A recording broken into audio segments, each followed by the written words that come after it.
We continue now with our series looking at faith in the forces. Tonight we focus on the home front, where some families say having a spiritual outlook on life helps them cope with the challenges they face.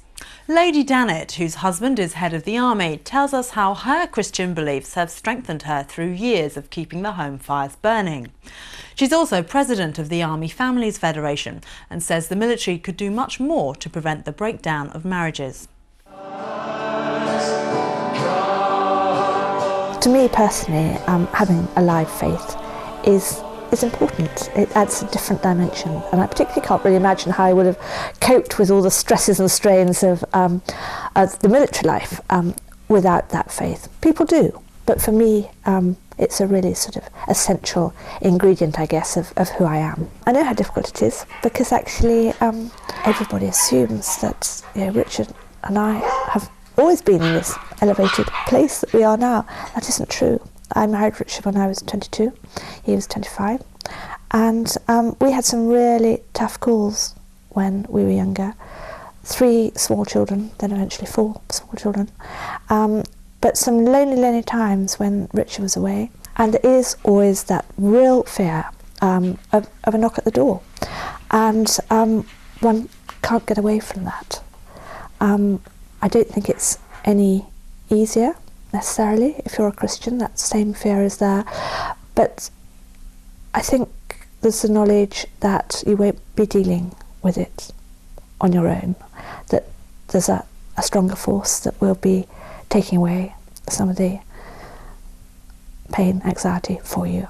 The Armed Forces Christian Union says it's finding an openness to spiritual issues today that wasn't around 20 years ago, despite the fact more people probably went to church then.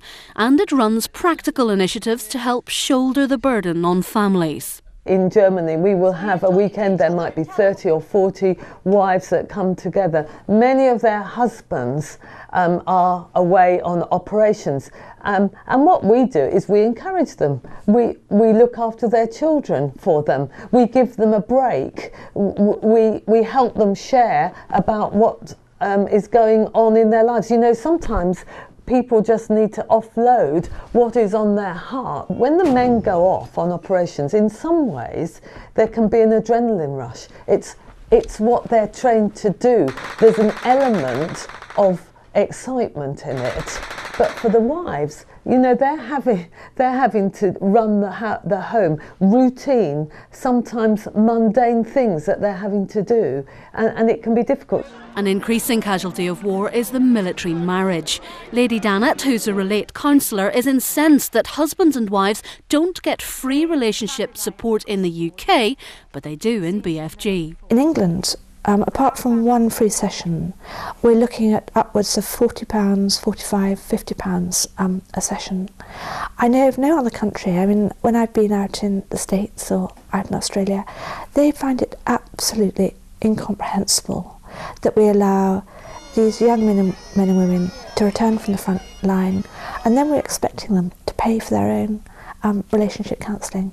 The expertise is out there, the funding isn't, and I feel passionately that that relationship counselling should be free for as long as it takes to every single one of our families in the UK, in the same way as it is in Germany. Everyone agrees dependents have it tough, but whatever your belief, or none at all, you're not alone. Julie Knox, BFBS reports.